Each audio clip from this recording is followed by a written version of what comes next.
Good evening.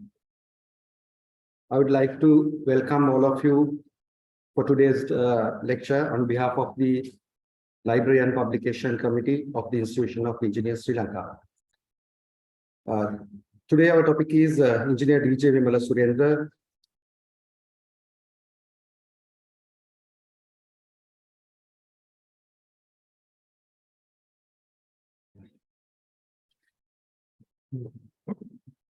Engineer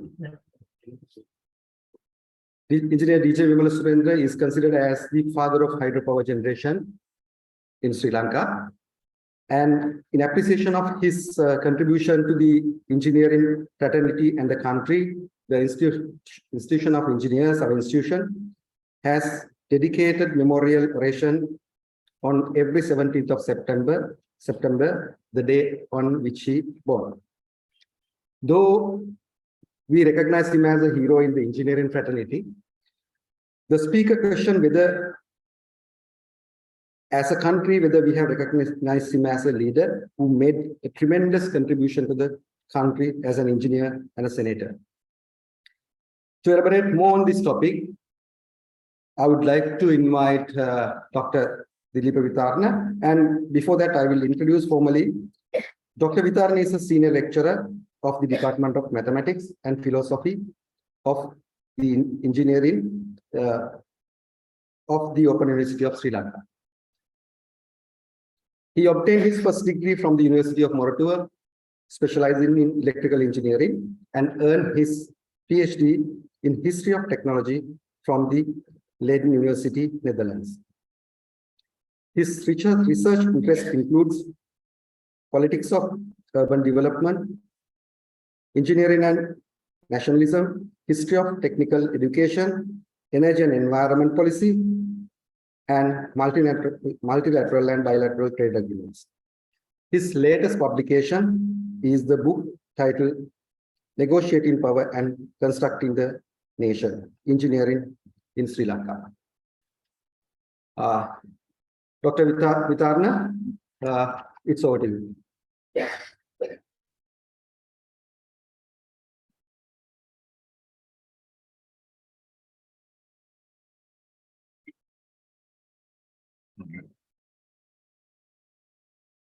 Thank you very much. Now, this talk is a result of a years-long study on several engineering sites, including Aberdeen Lakshapana Hydro Power Scheme. That was, DJ Wimalasurendra, Engineer DJ Wimalasurendra was the one who was behind that project. So, when I kind of conducted my study and when I completed the study, I realized the major role he has played in Sri Lanka just before the independence. So, popularly we used to identify him as the father of hydroelectricity, but that's what we have learned even at school. But when you go further and study him, then you realize the main role he has played. So then I had one thing in mind when I completed my study, that is to give a talk at Wimalasurendra Auditorium of the IESL. So today is the occasion, and therefore I would like to thank very much the President of IESL, Council, and the organizing committee for inviting me here. So, so if I go to the title,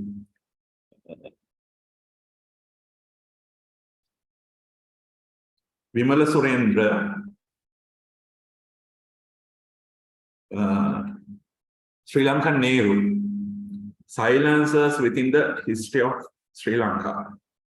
So, when I say Nehru, I'm referring to Jawaharlal Nehru, the first Prime Minister of India, who was the person behind the drive, who was the person who was behind the drive to make India an industrially developed nation.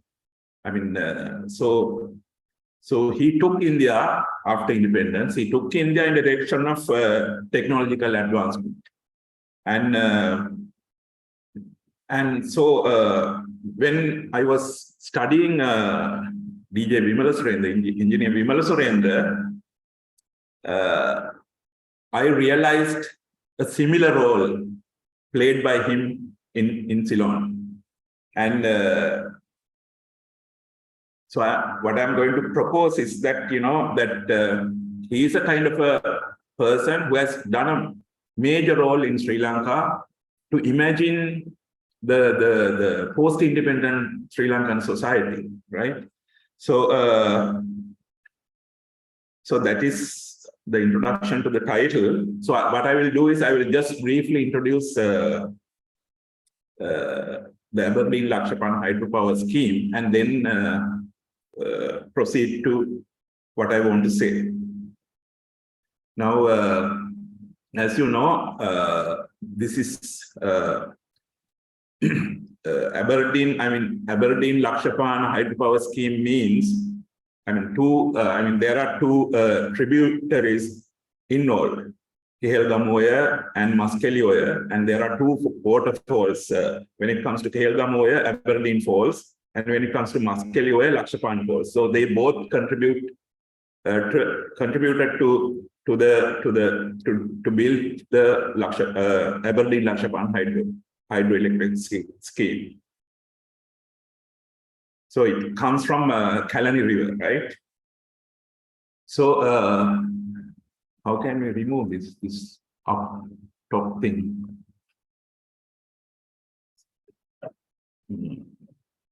It remains there, no?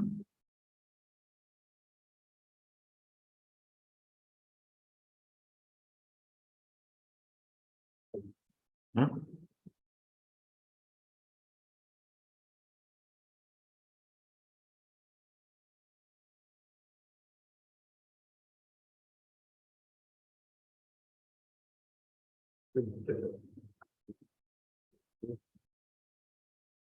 Because otherwise it covers the title.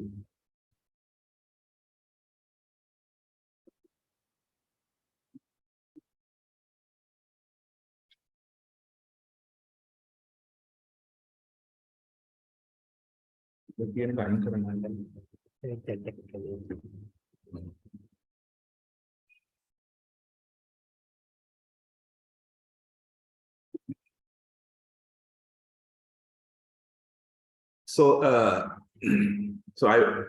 I would like to explain the ground on which the discussion on industrialized Ceylon was evolved, having Aberdeen Lakshapan hydroelectric scheme at the center. Now, I think you have kind of read the biography, the story of DJ Wimalasurendra. So he actually published a very famous paper, his famous paper in 1918 at the Engineering Association of Ceylon. So now you call yourself as ISL, Institution of Engineers Sri Lanka, but previously it was known as Engineering Association of Ceylon.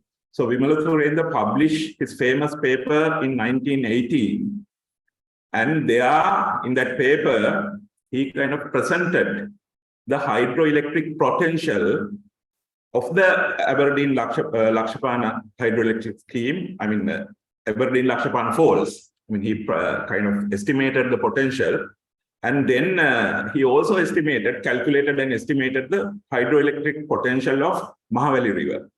So as you can see, the potential. If I give rough figures, the potential of Aberdeen Lakshapan was 44.7 megawatts. And when it comes to the entire Mahavali River, there was an additional potential of 99.2 megawatts. So altogether, 143.9 megawatts was the potential. But there was a very interesting story. He was working as a district engineer at the Public Works Department those days. And his specialization at the beginning was civil engineering. He was a chartered civil engineer. So So he conducted his studies and presented this paper in 1918. But by 1918, he got his second degree in electrical engineering and was a chartered electrical engineer as well. I think it was maybe in 1917 or 18, he got his electrical engineering degree also. But he was working in the civil engineering section. So this other person, Rylance, was the head of electrical undertakings of the Public Works Department. So he was the head of the electrical side, and Wimalasurendra was involved with civil engineering, but later became an electrical engineer as well. So when Wimalasurendra presented these numbers in his famous paper in 1918, Rylance was not happy, right? So so there was a very interesting conflict between two of them. And so Rylance tried to underestimate him. So these are the figures given by Rylance: 3.7 megawatts when it comes to Aberdeen Lakshapana, and Mahavali 15.1 megawatts, and altogether 18 points. So it's a underestimate, a great underestimate. So in fact, when Wimalasurendra presented the paper, Rylance didn't come for the lecture. He boycotted it, but he sent his observation. So it was read at the end of the talk, and so there was an interesting discussion, right? So anyway, Wimalasurendra was proven correct, not Rylance. So during that time, now electricity demand was there almost only in Colombo, right? And even by 1922, the demand in Colombo was 7.4 megawatts, right? And I mean, I'm taking from the Industrial Commission figures in 1922, and they predicted the electricity demand in 1932 as well. It was even then it was 14.9. So there was an excess electrical energy predicted by Wimalasurendra. I mean, if these projects were implemented, there is an excess energy that can be used for industrialization and everything. So that was the ground on which Wimalasurendra imagined and industrially developed Ceylon, right? So if we take the story of Aberdeen Lakshapana hydroelectric scheme, I mean, it has a story extending 5 decades from 1901 to 1950. Usually, I mean, if we are constructing a hydroelectric scheme, maybe it takes 4 to 5 years, right? But this took almost 50 years. I mean, I will mention the important years for you to understand, what happened. So 1901 was the year of the origin of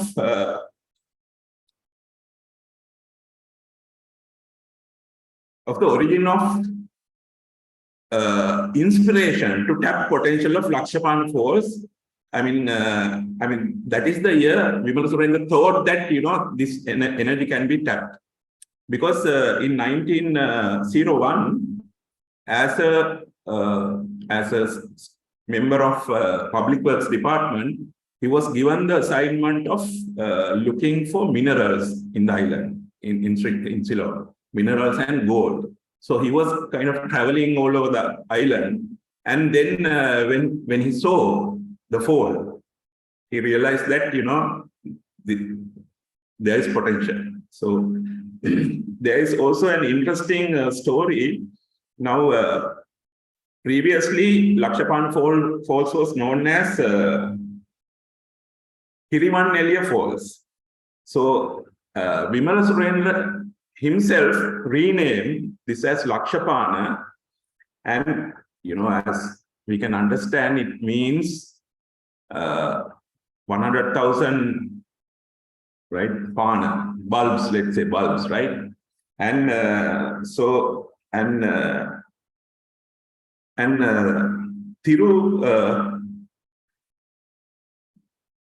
Arumugal has written an interesting book in 2012. I mean, it was published in 2012, and it was about Wimalasurendra and Lakshapana, Aberdeen Lakshapana hydroelectric scheme. There, he was arguing that Wimalasurendra was such a genius that he could kind of assess the potential of Lakshapana falls by looking at it. And that is why he has given the name Lakshapana, because Thiru Arumugal was kind of calculating backwards to say that now with the existing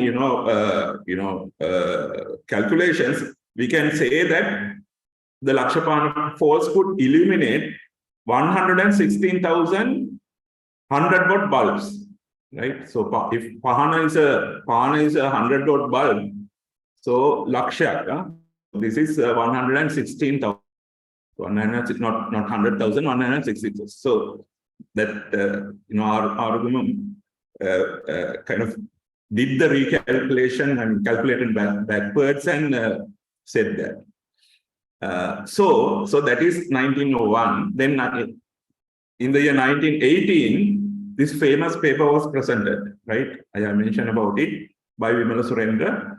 And in fact, Engineering Association of Ceylon was started in 1906. So, and so we had the 100-year celebrations in 2006. I think ISL had that. So previously, I mean, from the beginning, there were annual sessions where engineers came and presented, right? I think they started the association in Anuradhapura, because that was the area that there was high activity, high civil engineering activity. So the first Sri Lankan to present a paper at, let's say, ISL was Wimalasurendra. That first paper was not this one, so something else.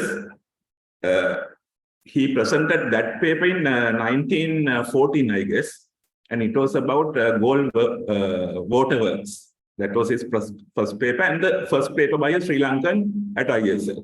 And this is the second paper by a Sri Lankan at Engineering Association of Ceylon, and it was about this hydroelectric potential, right? And then another landmark is 1924, where based on Wimalasurendra's ideas and calculations, construction work of the Aberdeen Lakshapan hydroelectric schemes started in 1924, but then it was stopped in 1927. I am not going to give all the details, but then another important landmark is 1931 to 1936, where Wimalasurendra was so frustrated that the scheme was not going ahead because of all these conflicts. So he resigned from Public Works Department and he contested elections as the member of Ratnapura. And he won the election in 1931, and he was the member of State Council. And so he was there as a State Council member till 1936. And then in 1939, again, I mean, it was like that, you start construction, then you stop it. There are various reasons, there are issues, and then world wars as well. So recommenced the construction in 1939, and it started operation only in 1950. So it took almost 5 decades from the origin of the idea to implement it, to see it in operation. Now, this is the paper written by Wimalasurendra. You can see that in the library, your ISL library. Interesting paper, right? And as you can see that there's a title called A Memorable Discussion. So after the presentation by Wimalasurendra, there was a discussion. And ISL, I mean, engineering institution of Ceylon had the kind of practice of recording discussions as well, not regularly, not each year, but now, for example, so I kind of look at all these annual reports, and so in 1908 you see it's called transactions, right? A discussion being recorded, right? So after the presentation, there's a discussion, and it's also there at the end, and at the end of each page. And then it was again recorded in 1911, and then 1912, like that. Not regularly, not every year. So it had that interesting practice, and this discussion I found fascinating because Ryland didn't come to the lecture, but he has sent a letter challenging the content of Wimalasurendра's paper, right? And he was saying that he was having a cold or sick, and that's why he was unable to participate. And then he was giving his own figures, right? But history has proven that Wimalasurendra was correct and Ryland was wrong.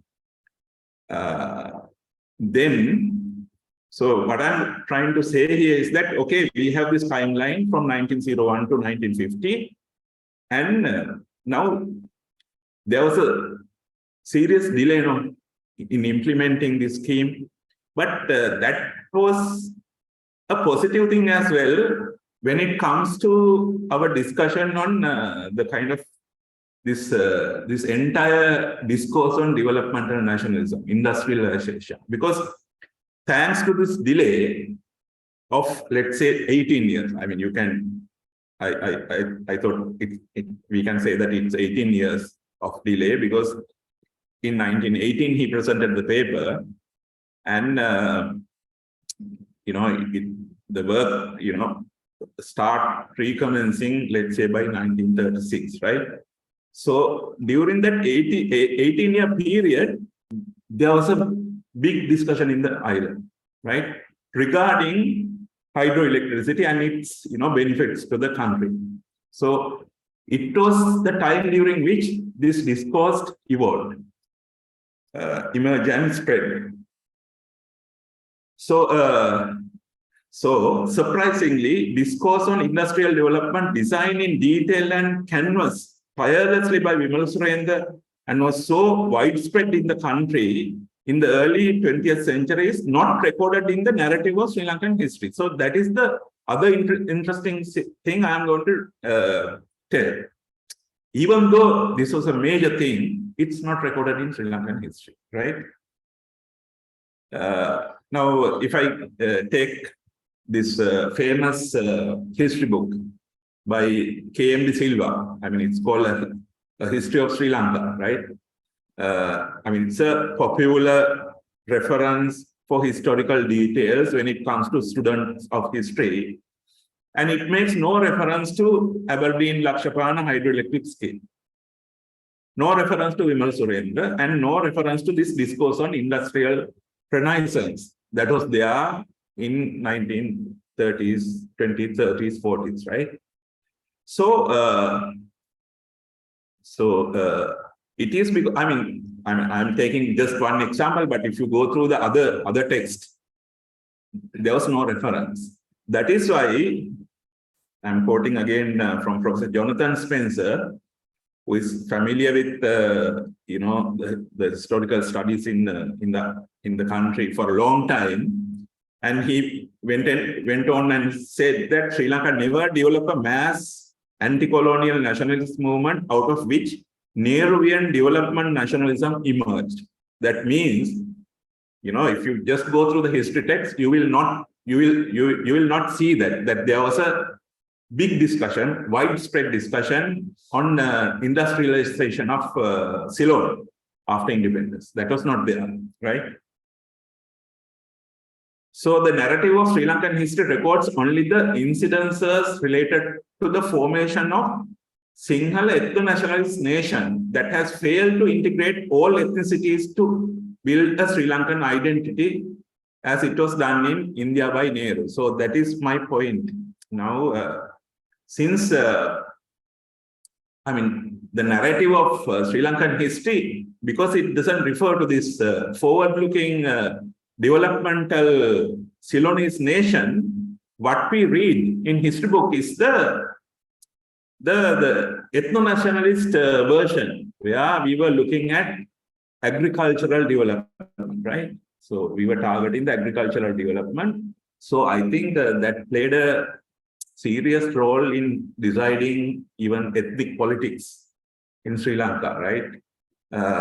So the reason is historians so far were following the Sri Lankan high caste elites as sources of information to construct the narrative of history. So when you are constructing a narrative, you use sources, no? You follow them, right? So the sources, so we didn't used to follow, historians didn't used to follow engineers, right? They were following, the social elites, let's say the Bandar Nayakas and the Sena Nayakas, and, I'm simplifying it, but, it took that path, right? So paid no attention to engineers like Wimalasurendra as important sources of information. So they missed that, right?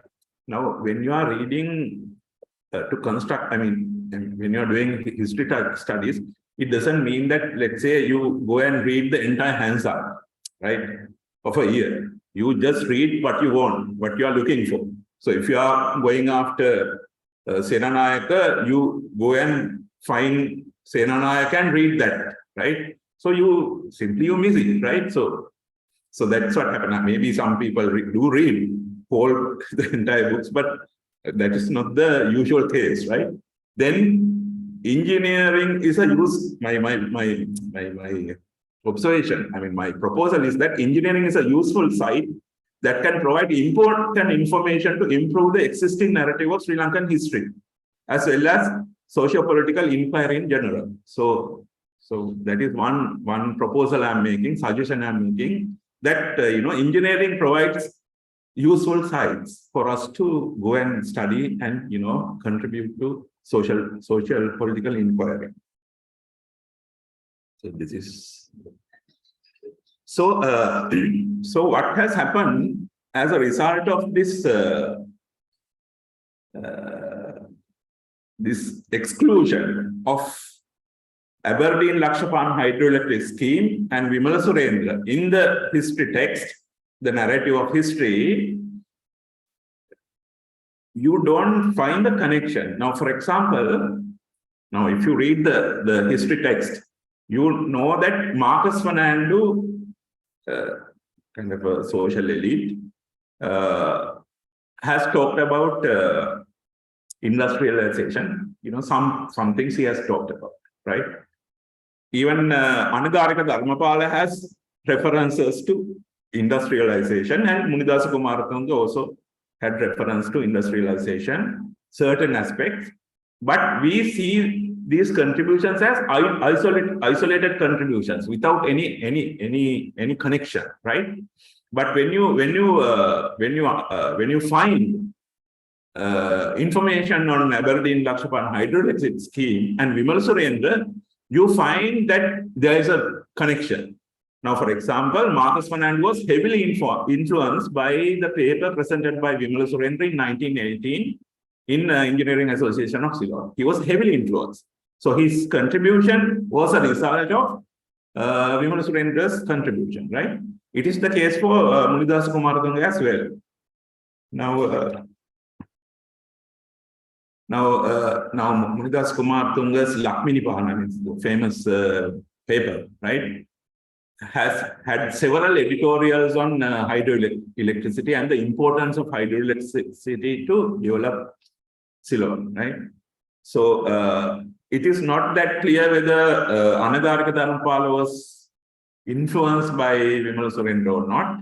But when you take the entire picture, you see a kind of a well-connected story, right? And Aberdeen Lakshapan hydroelectric scheme played a main role in constructing even the inputs by these social elites that we see that we saw as isolated contributions, but they are not isolated. They were heavily influenced by the Aberdeen Lakshapam hydroelectric scheme. So this is the list of sources I have used to build the story. And now, maybe for the benefit of my colleagues who are in the social humanities stream, I can just go through them to show that, engineering sources are also important in constructing, socio-political, conducting socio-political impact. Now, for example, papers presented by engineers at the annual sessions of Engineering Association of Ceylon and lately at the Institution of Engineers. They are useful sources, and then Colonial Commission reports on industries. Now, that report done in 1922 is such a report, right? Reports by Public Works Department and Department of Electrical Undertakings in sessional papers and administration reports of the colonial government, another source. We usually, our colleagues in conducting history studies won't go for them, right? And Hansards of State Council. Now, I was going through the State Council Hansard, and I was following Wimalasurendra, and because of that, I came to know all these things, right? Public speeches given by the prominent leaders of colonial Ceylon, newspaper reports and articles on hydroelectric scheme and DJ Wimalasurendra, biographies of DJ Wimalasurendra, undocumented narratives of the hydroelectric scheme related by people involved with the scheme and communicated from generation to generation. I met some of them, right? And then narratives of the members of Namandanna caste community, because Wimalasurendra was, he belonged to that caste community. So there are stories, right? There are narratives. So if you meet them, you come to hear them. Then I will briefly explain the kind of industrial nation imagined by Wimalasurendra. So it was not just that he designed the electric scheme. He kind of contributed in developing this entire discourse, right? Now he imagined developments in engineering, in industry, in different various directions. Now, for example, he was talking about electrification of railways in 1918, right? We don't have electric trains yet. So he was talking about that in 1918, and he was talking about electrification of sections from Polgahavela to Bandaravela and Kandy to Markale. That was done in 1918, right? And electrification of railways for main lines. In his speech, if you follow his speeches at the State Council, you find references to electrification of railways for main lines and rail buses and diesel electric cars for urban railway traffic. That was also in 1933. Then electrification of towns along railway lines. Now, railway was the main thing those days. So he was kind of visualizing, industrialization and electrification of towns along the railway lines. Small, medium town-based industries was also imagined. Okay, if you electrify a town, that means there is a potential for small, medium town-based industries. Then he was imagining new industries that can be developed. For example, establishment of a variety of medium and heavy industries using raw materials available in the country. For example, from soap to margarine, table salt, perfumes, caustic soda, pencils, electrodes, railway slippers, poles for telegraph and electric lines, tea jets, tires, lubricating oils, textiles, porcelain, gas products. These were mentioned in his speeches, these long lists, right? I don't know whether non-engineers were interested in listening to them, but these speeches are full of these details, right? Even numbers. Then modernizing agriculture was another area he kind of visualized. Now dry zone was a major issue those days, right? Rain was an issue, And he was talking about artificial irrigation using water pumps.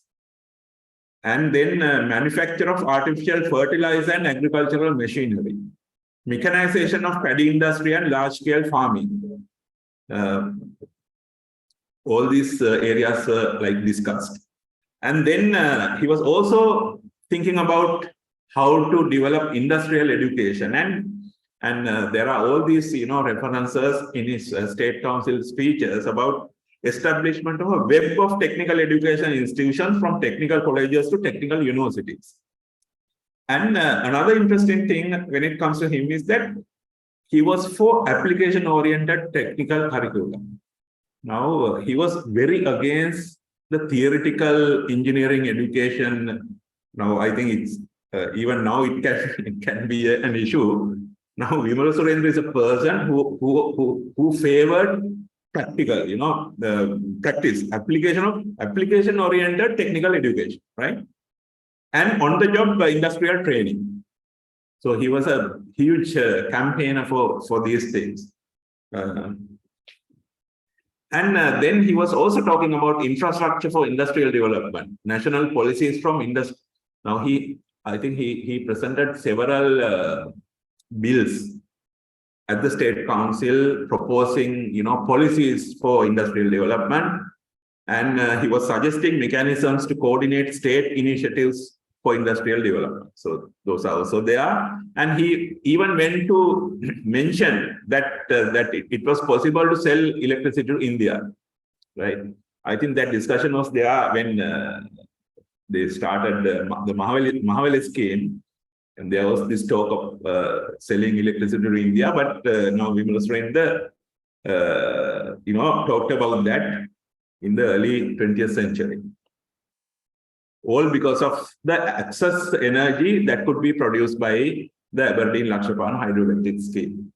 Now, there is another issue. Now, are these ideas only in Wimalasurendra's mind, or was it a kind of a widespread discussion? So I try to check that as well.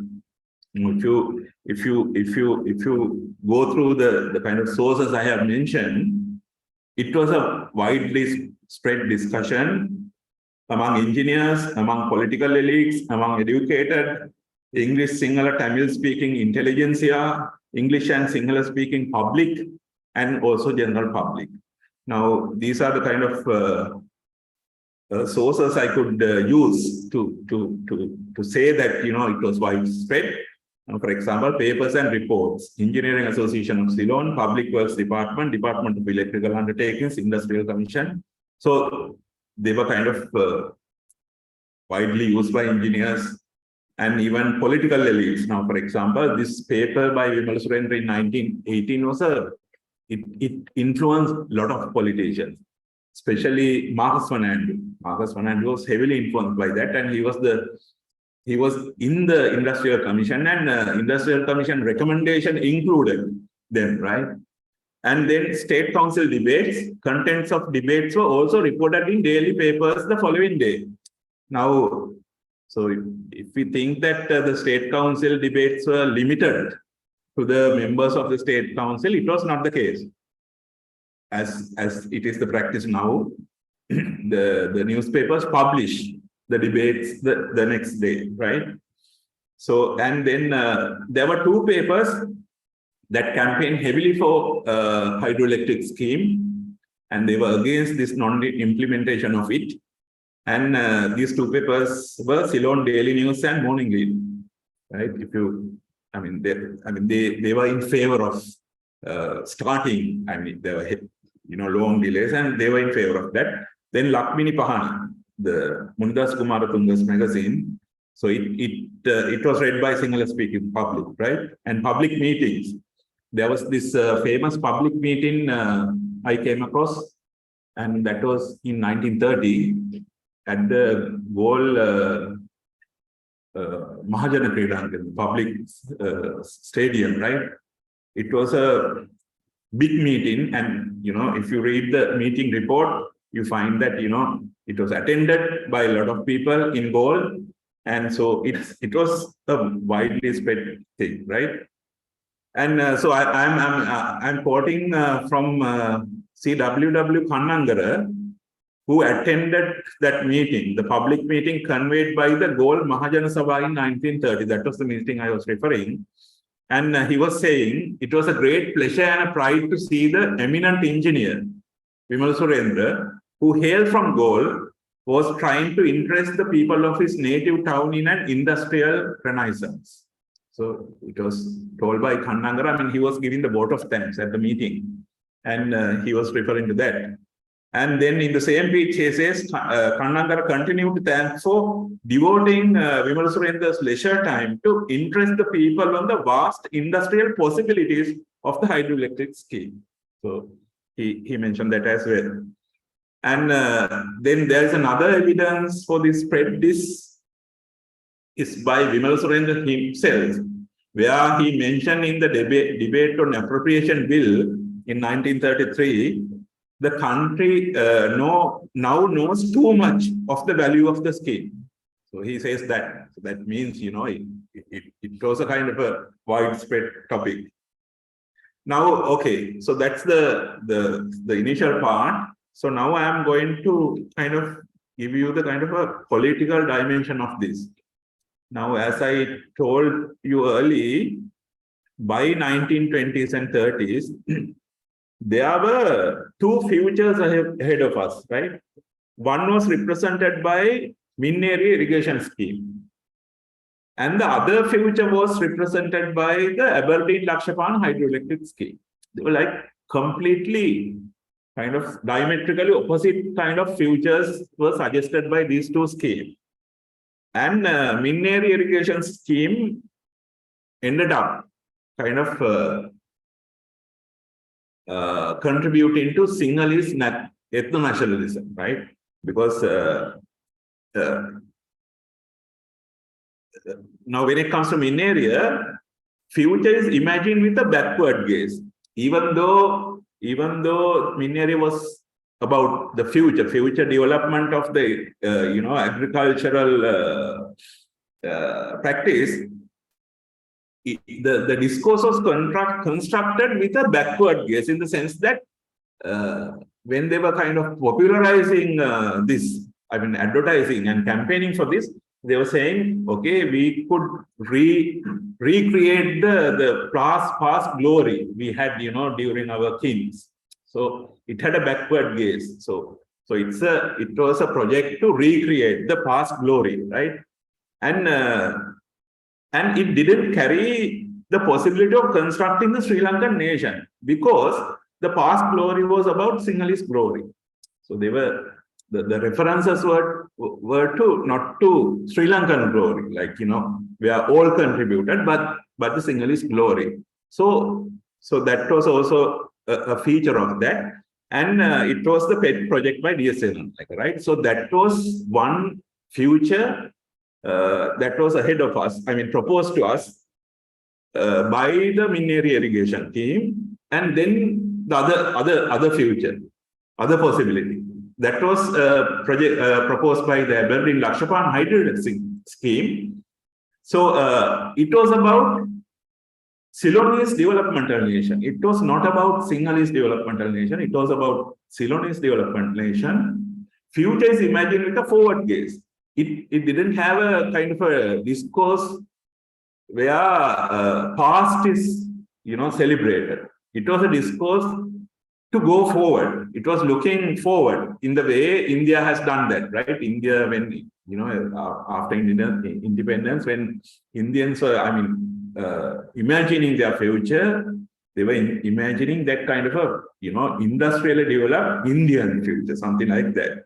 So it carried the possibility of constructing the Sri Lankan nation. There was a possibility of uniting all ethnicities, just because we were looking ahead, right? And we were looking ahead at the development of the entire country.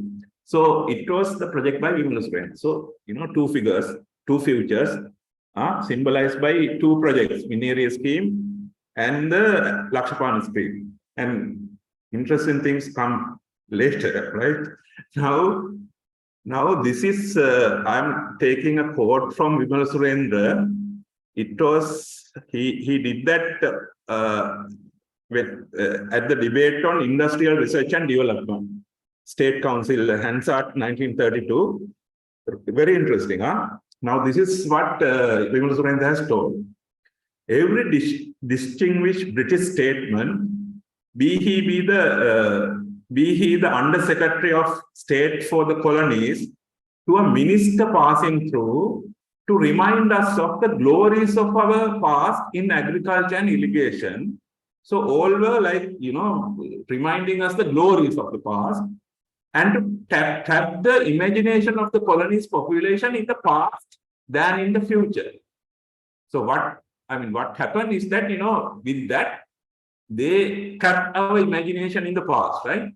And to confine Ceylonese as a non-industrial agricultural nation whose main occupation is to grow raw products to be shipped by foreign agents in foreign ships, to be worked into manufactured articles by foreign countries with foreign capital, and to be exported to this country by foreign merchants to their corresponding foreign agents in Ceylon to be redistributed to us.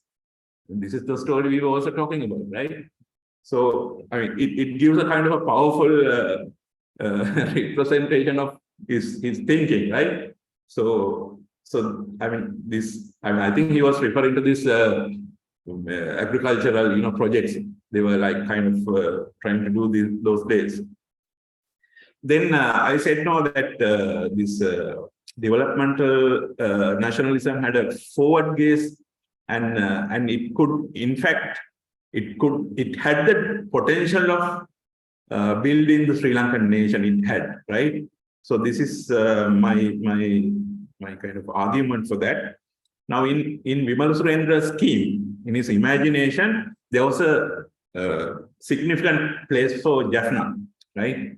So Jaffna, the northern capital of the minority Tamil community, featured in particular in Wimalasurendра's industrial plan for Ceylon, right? So if we think that the marginalization of the community resulted in everything we have experienced during the last few decades, including the war, if this has happened, right, we could have gone in a different direction. Now he was talking about the provision of electricity to the north, right, and production of cement. In fact, he was talking about it, I think, in 1930s. And KK's Konkasanture factory commenced only 1950, right? So he was again 2 decades ahead. Manufacturing of bricks and tiles, pottery, paper, tanning and leatherwork, fruit and fish canning, brasswork, essential oils, candles, and matches. Those are the products he was promoting, and even promoting craft industries. So he had a plan for Jaffna. Now, these two photographs,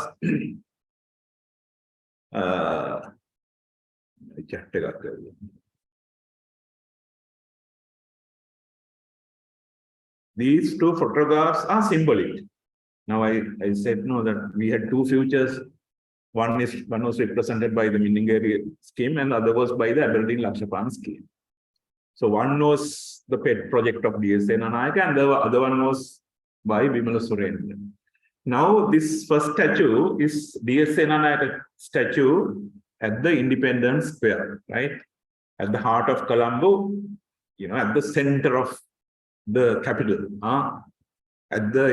in front of the Independence Square itself.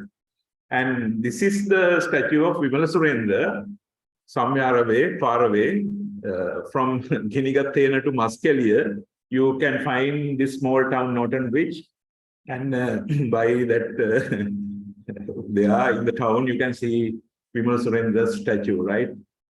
So it for me, it's symbolic in the sense that, we went along that, agricultural track, neglecting, ignoring the kind of brilliant, proposal made by Wimalasurendra, right?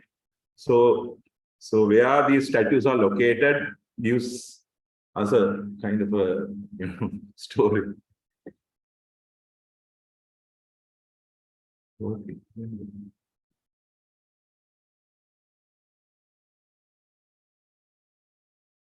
So I'll finish quickly. Now we can also compare the Sri Lankan case with the Indian case. Now,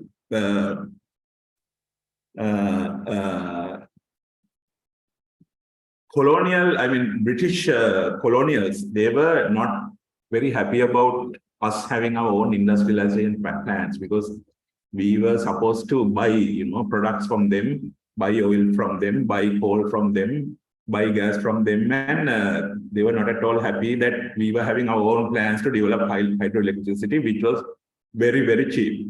It is the case in India as well. It was the case in India as well.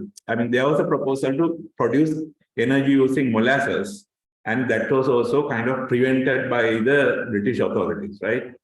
And similar fate happened in India, even when it comes to hydroelectric scheme, where at some point they were trying to sell this hydroelectric scheme that was not properly implemented, not properly finished, not properly constructed, to sell that it came to a British company. So same thing happened when it comes to steel and ironworks by Tata company. That production was also they tried to sell, right? So these are the similarities. So this is the final slide. Now, the interesting question one can ask is, why did not Ceylon become a developmental state? Why we failed? Why Wimalasurendra failed? Though it was so attractive, right? Why it failed? Why it succeeded in India and why it failed here? Why did Wimalasurendra fail in his mission? So there can be three theories. One is, these are my kind of explanations, right? There are three theories that can explain why it failed. First thing is the personality theory. The second is the caste theory, and the third is the class theory. Now, when it comes to Wimalasurendra, he was not good in, he was a brilliant engineer, but he was not a sharp politician.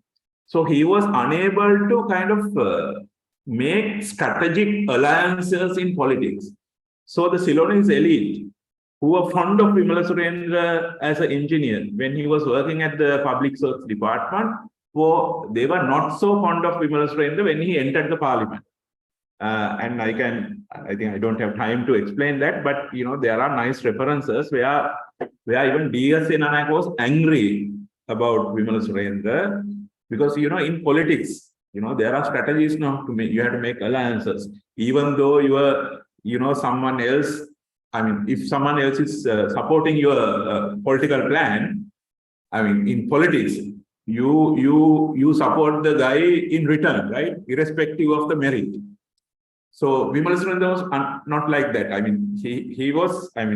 He expressed his opinions straightforward, without thinking whether he was going to damage the political alliances. So he kind of lost the support of the political elite at some point, even though they were favorable of hydroelectricity at the beginning, right? The caste theory is, Wimalasurendra belonged to this caste that was called Navandan caste, which can be identified as the manufacturing caste in the caste system, right? So I had a discussion on who did this engineering works in Sri Lanka. Now we were very fond of the past glory, who did that. So there are no records on who did that, even though there are records on what happened, right? So there is this theory that they could have involved with the manufacturing caste, the Navandana caste. But the thing is, now when he contested Ratnapura in 1931, he won the election, right? It was an area where there were a lot of Navandana people. But what happened in 1936 is, Jayavira Kuruttu, a favorite of SWRD Bandaranaike, defeated Wimalasurendra. Even though he has kind of constructed this entire discourse of how to, develop the country and develop an industrial country, he lost the election. And there are sources to say that caste factor was used to defeat him, right? because Javira Kuruppu came from Golkam caste. So they were using the, I mean, there are all these references, including even several references, right? And final is the caste theory. That means even though the Ceylonese elite, I mean, they could have supported this idea of industrial development, but unlike India, our Ceylonese elite class, the bourgeoisie, were depending on the colonial economy. They were heavily depending on the colonial economy. Rent, this Iraq trade and all these things. I mean, they were heavily dependent. So they were not that keen on industrial development, right? So they haven't had the industrial capital, even though it was not the case in India. So I think these factors helped. I mean, factors played a role in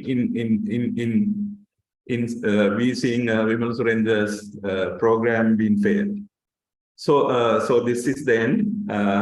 Now this is my book I have published recently. It's called Negotiating Power and Constructing the Nation, Engineering in Sri Lanka. So what I have talked here is based on the third chapter. So if you are interested, I think as engineers, I recommend that you should read this. You can buy this from, I think, SL Books Online and other bookshops. So I think I end there, and thank you very much.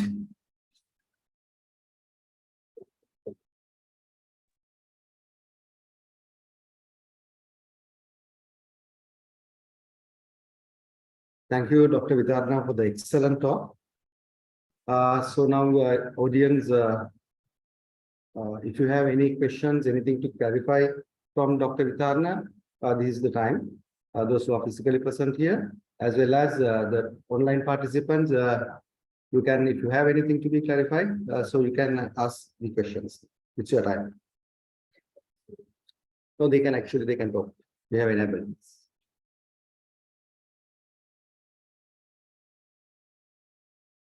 Can I make a comment? I'm Kamaladasa. I think I heard a very nice presentation combining the technical aspects as well as the political aspects in the pre-independence era. And I would congratulate Dilip to taken so much of trouble in studying this and presenting it in a very logical way. Now, you were rightly pointing out the British, how they didn't want us to come out as an industrial nation in the 1930s, and how our ethno-nationalism supported their cause, and how we were defeated by our own ideology of ethno-nationalism. This is what I understood from your speech.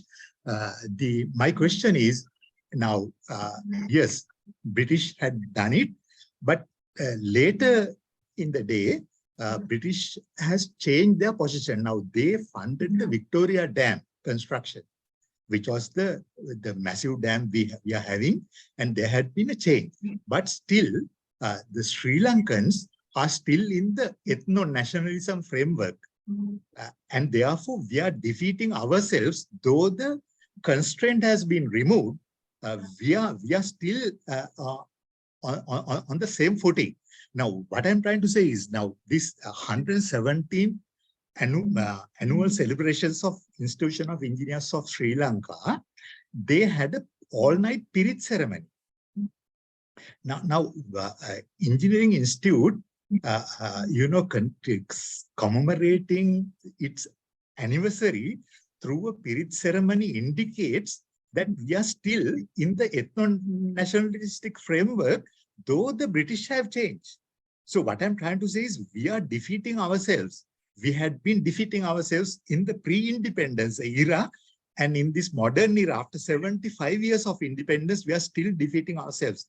So what I'm asking you is from Dilip, now, what are our options? I mean, how can we get out of this? That is the question I would like to ask. Thank you. Yeah, I think it's a very complicated question. Now, I was trying to kind of present a case, right, around Aberdeen Lakshapan hydroelectric scheme. Now, then time passed, and we have gone through different eras, and now I don't know how to relate that to the current context. But one thing I am sure is that now, if we are still interested in building the Sri Lankan nation, we should celebrate Wimalasurendra. We should I mean, we used to say, that there is a club of fathers of nation, right? The Bandaranaike, and so on and so forth. I think we should promote Wimalasurendra to that club, right? Even though he was not successful, he had a vision, right? Now, I think even the issue now is also about industrialization, right? I think we have to move in that direction. COVID also proved that fact to us, right? During COVID times, I mean, there was this shutdown, right? And we were unable to even access basic, necessities. So then there was this discussion to move in a direction where at least we will, produce what is basic for us, right? What is essential for us. Even the dollar crisis also brought that discussion again, right? I mean, if you are to import, you need dollars, right? Now, why don't we, have our own production? So I think what we can do is I think that is my proposal to ISL as well. I think we should celebrate Wimalasurendra in a big way. He is from the engineering community, from the engineering profession. So why not? Why not ISL celebrate him than anyone else? I mean, he was the greatest engineer, that lived in our country. So I think my response, I will limit to that.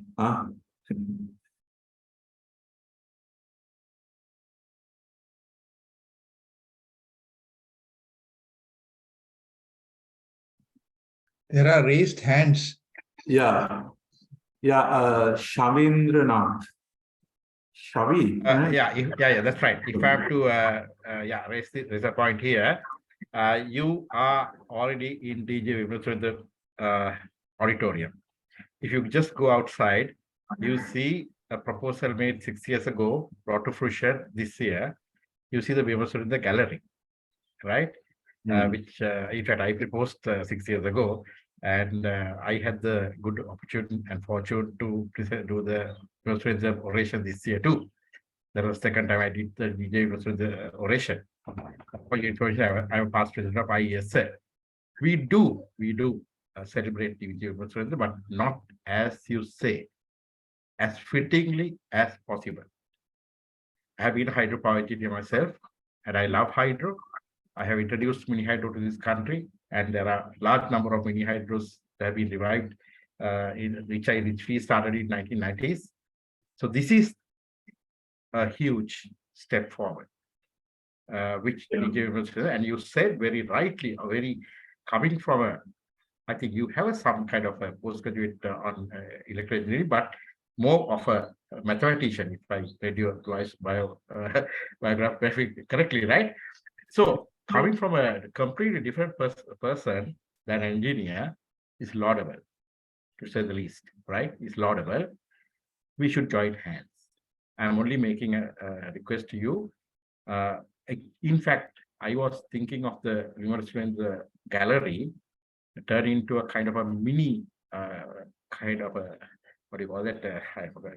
I'm kind of more than a gallery with some memorabilia.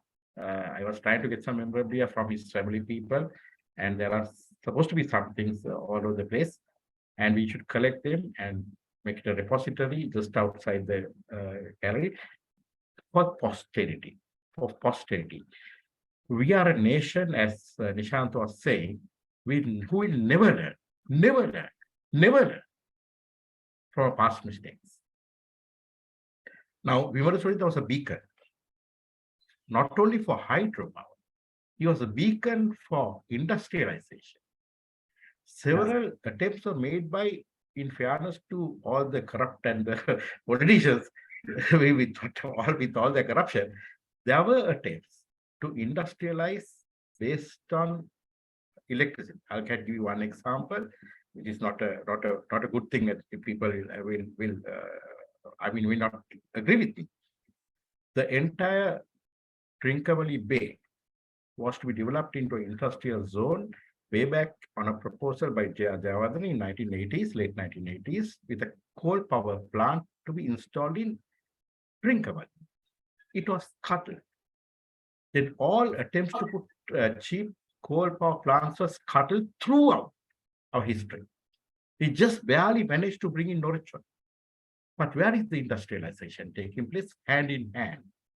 It all goes for consumption. It all goes for non-productive use. And we have put our foot in a social, what do you call this, service-based economy. And where the services collapse, economy collapses. I don't need to say anything to you. You are very, seems to be very much more educated than I am on the socio-economic infrastructure. And I think we must join hands, engineers and the likes of you, and bring an answer to the nation. Bring an answer to the nation. We have left far too long in the hands of absolute ignorant politicians, not knowing what to do, playing cheap politics, and ruining our country. I don't need to say anything more. Thank you very much for a very completely a presentation that was not very often heard in the presence of those four walls.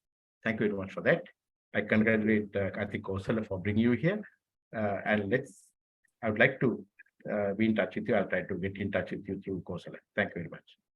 Thank you.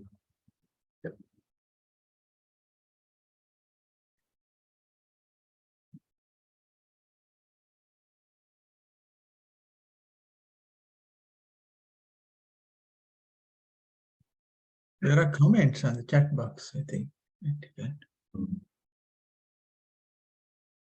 Who's that?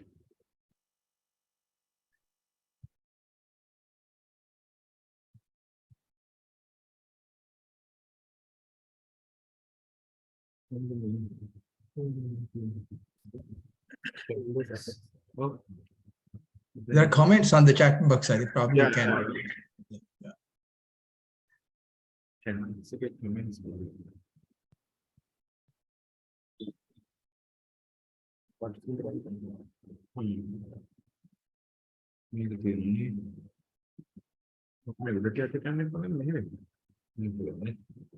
Right.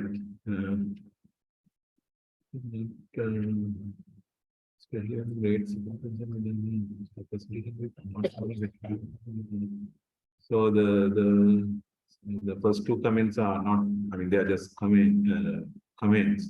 In your book, you mentioned that Wimalasurendra was mainly opposed locally by the Minister of Works, and do not name the minister who was knighted by the English. He was made Sir Mark and Marker. Yeah, it wasn't necessarily ethnographic as such, but an English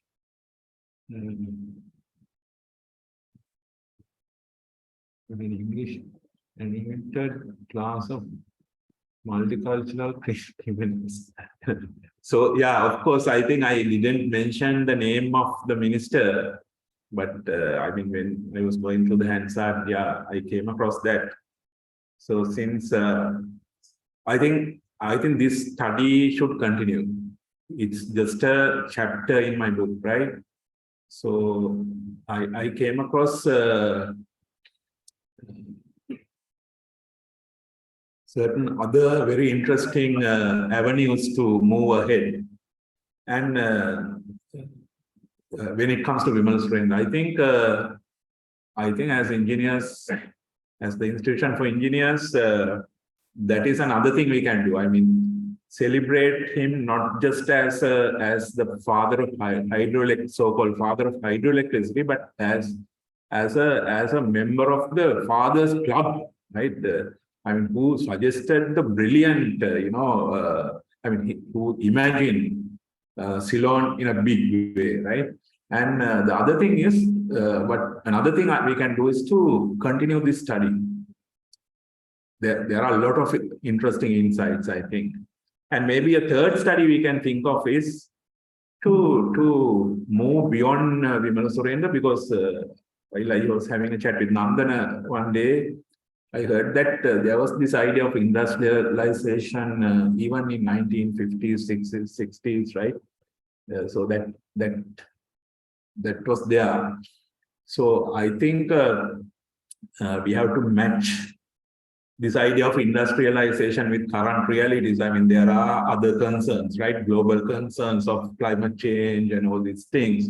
So it's not that we should, promote industrialization unchecked. So we have to kind of imagine industrialization in a way that suits the existing context. But still, the idea is very valid, right? We should have our own industrialization, at least in basic essential needs. That was proven during COVID times and then during the dollar crisis.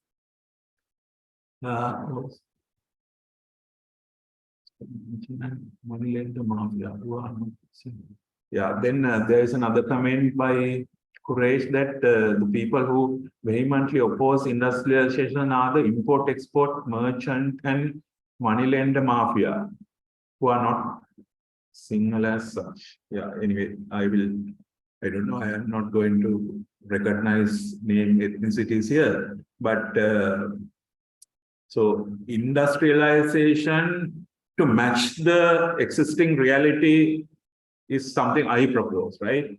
So to have encouragement, to have, we have a figure now, right? Wimalasurendra. I think we should celebrate him, in the best possible way. I think that's all.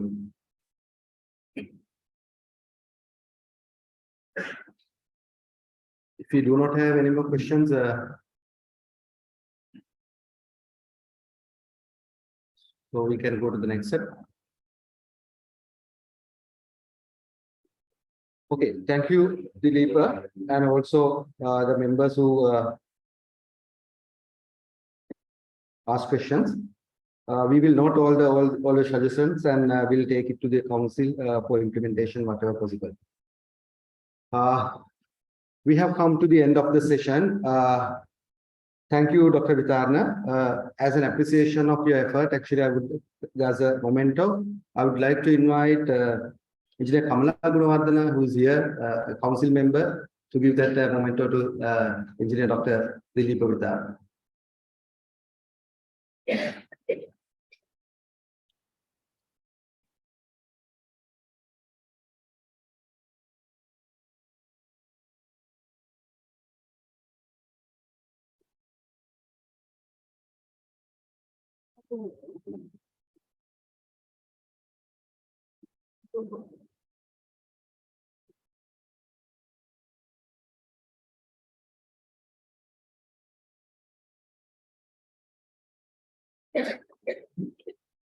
Okay, we have come to the end of the session. I would like to thank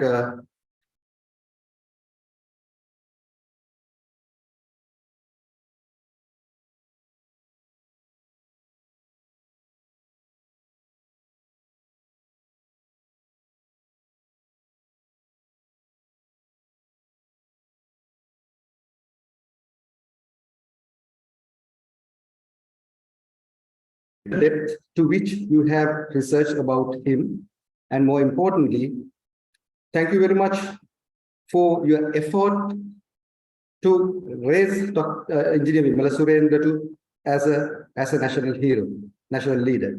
Thank you again for your valuable time and effort. Also, I'd like to thank President Engineer Dr. Kamal Laksiri, members of the council, and members of the Library and Publication Committee, and the Secretariat for their support to make this event successful. Finally, I would like to thank all the participants, joined physically and online, taking your time to taking your time and to be with us. Thank you again and have a pleasant evening.